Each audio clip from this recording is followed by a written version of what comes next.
You're listening to Addressing Gettysburg. Hello, patrons, and welcome to this episode on Patreon. We have done a few episodes on the music of Addressing Gettysburg, and I get a lot of compliments from people on the music. It's not, what would you say? It's not boring. It's not bland. It's not second rate, some people say. And that has more to do with the people performing it than myself. But, at the end of the day, I do choose to put it in. So I guess I have a little bit of say in the whole thing.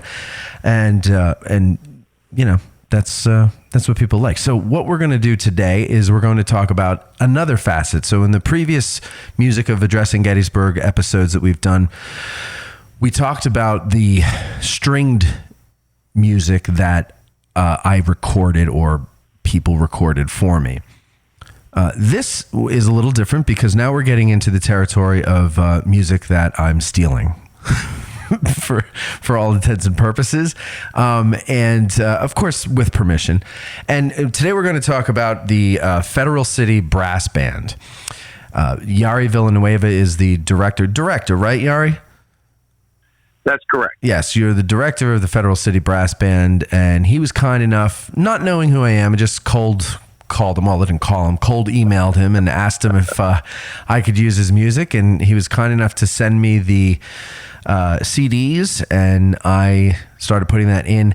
And I have to say, Jari, I feel that the production value of my show went up 1,000 points because you allowed us to use that music, and I really appreciate you doing so.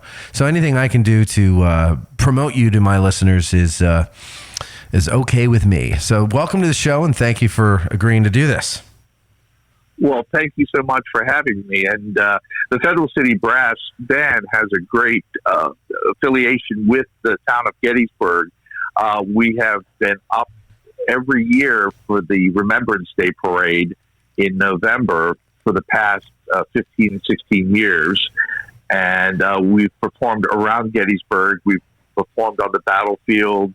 And we've performed for events around town. So love being up there, and I'm so glad that the music that you've chosen from our CDs can help enhance your telling of a great story. Oh yeah, I am too. I mean, it really does. To me, I'm proud of the whole thing, but I think the brass music, to me, it makes it just cinematic. You know, it makes it feel like a movie. And like there's a lot of money behind this project when in reality there's none. So so it's great. Go ahead.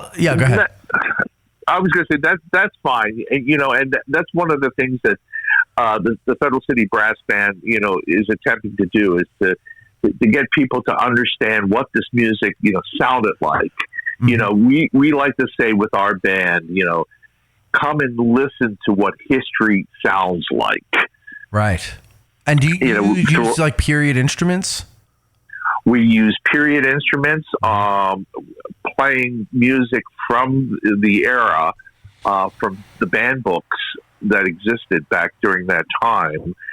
We wear period correct uniforms of the time. So the appearance of the band, the music that we play on the instruments, takes you right back to mid-19th century. So you have those old horns where the bell points backwards. Correct. Yes, they're called over-the-shoulder sax horns. Uh-huh. But we also have the instruments that also have the bells that go straight up and the bells that go straight to the front. Because there were so many variations of these sax horns during that time. Rotary valve. There were some piston valves. And then, like I said, the bell shaped or the bell pointed to the back, to the top, and to the front. But these were these instruments that were found in the regimental bands at that time. Were they pointed backwards? Was that so the troops marching behind could hear the music? That's exactly correct. Yeah. Oh. The bell pointed to the back is an American invention. You don't see that with any other like European bands. It's strictly an American idea. And the reason is that the bands usually played at the front of a parade or on the march if they were moving from one area to another. Uh-huh. And the troops wanted to hear the music. Sure. So this was an ingenious way to have it, be heard by the troops. Yeah, it's a good morale booster to be able to hear the music. Exactly. So let's talk about you for a little bit. So I'm assuming you've played music your whole entire life? Yes. I've been a brass player since I was a little kid. I went to the Peabody Conservatory where I got my degree in music education, taught for a while. Then I spent 23 years with the Air Force Band in Washington, D.C., and have taught at the local universities at UMBC, University of Maryland, Baltimore County, was there for 10 years. And I've worked as a professional musician all my life. So, I've been involved with music for a long time. Good. And how did you get, did you start the Federal City Brass Band or did you join it? The idea for starting the Federal City Brass Band was mine, along with a great musician by the name of Mark Elrod. Okay. And Mark is a great historian, too. Mark has written a book about the Civil War brass instruments. The idea came around the year 2001. I had spent 4 or 5 years as a reenactor. I started reenacting as a field musician, as a bugler, and then decided, well, let's do some brass band stuff. And I contacted Mark Elrod, and we put our heads together, put music together, contacted people who were interested in playing this type of music, and voila, the Federal City Brass Band was born. Our first real engagement came in the fall of 2002 when we did an event at Antietam. And since then, the band has been going very strong. I think I have a memory of seeing you guys at some of the reenactments here years ago. Am I correct in remembering that?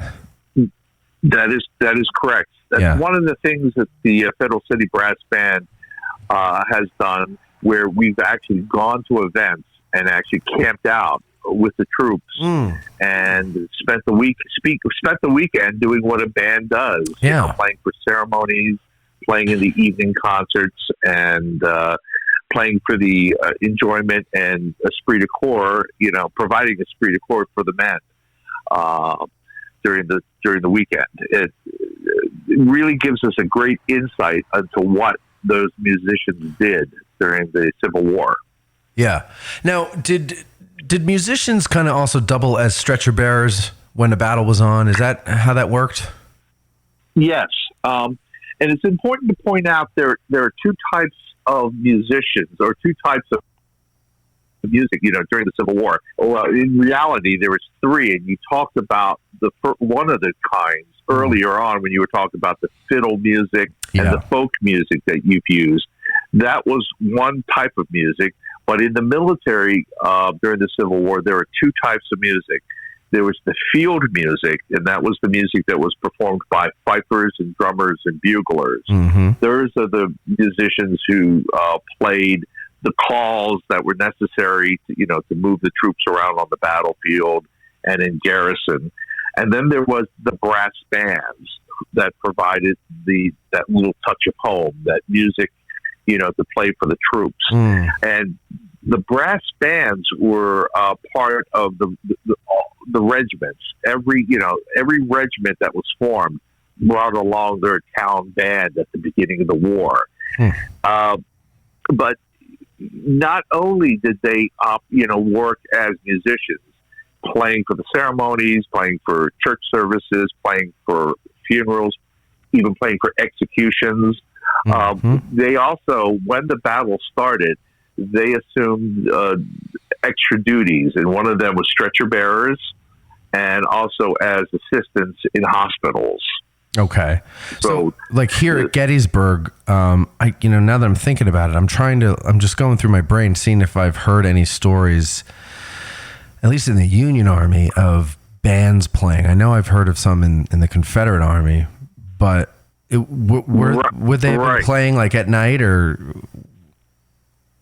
Oh, absolutely. Yeah, okay. Bands would be serenading, and there were many bands at Gettysburg during that battle, on both sides. And the Confederate band that you're talking about that actually played it during the battle was the band of the 26th North Carolina Regiment. Yeah. During the second day, they were actually pulled from their hospital duties. They were taking care of their comrades who had been wounded the day before when they were called to go and play on the battlefield, and they were joined up with another band, the 11th North Carolina Band, and so putting these two bands together, they went out onto the battlefield and played polkas and waltzes and quick steps. Jeez. And it was even mentioned in the newspapers. I had heard about this, and author Lieutenant Colonel Fremantle, who was an observer, wrote in his diary that he heard the music of a Confederate band playing, and what a curious sound it was that to hear these polkas and waltzes with the bombs going all around. That's one of the things I love about reading about war, those contrasts, those things that just make everybody seem insane. Like a battle's going on and there's a brass band playing polkas. It's kind of like Nero fiddling when Rome burns. It just, yeah. Almost, but it really helped the troops. Sure. It provided solace to them. In a weird way, I guess. Well, I guess it's like soldiers today listening to an MP3 on their phone. Exactly. Same idea. Exactly. Yes. And you mentioned the 26th North Carolina Regimental Band. I just wanted to say to people that your CD that you sent me, Better Than Rations or Medicine, is with both bands, yours and theirs. Is that how that works? Correct. The Federal City Brass Band also does the 26th North Carolina Regimental Band. And I always like to joke around saying, well, we take our blue coats off and we turn them inside out and they're gray.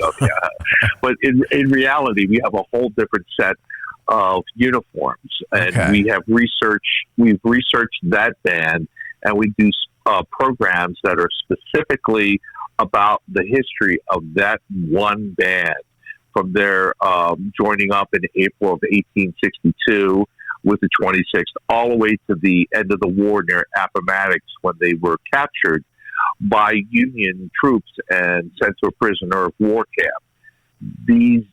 This band was made up of Moravian musicians from Salem, North Carolina, who were, tinsmiths, bookbinders, businessmen in town who also played in the town band. Huh. And they formed up, and because they wanted to do their patriotic duty, right? So they served with this regiment for the duration of the war, playing at Gettysburg, and then when they finally were able to get home in July of 1865, they bought new instruments because the instruments they had were taken from them by the Union soldiers who captured them. They got new instruments, and then they continued on as the Salem Town Band. Huh, that's pretty cool. And that band still exists. Really? Wow. Yes. Oh, that's interesting. The Salem band is part of the Moravian Music Foundation. So it's one of the few bands that still, can trace its roots to the Civil War. There are some community bands that have Civil War roots. It's amazing, and these bands are still in existence today. That's fascinating. So I remember when we were doing the episodes where we started using the brass music when it came. To hear more of this and other great interviews, go to patreon.com/addressinggettysburg and help support the show. We thank you in advance.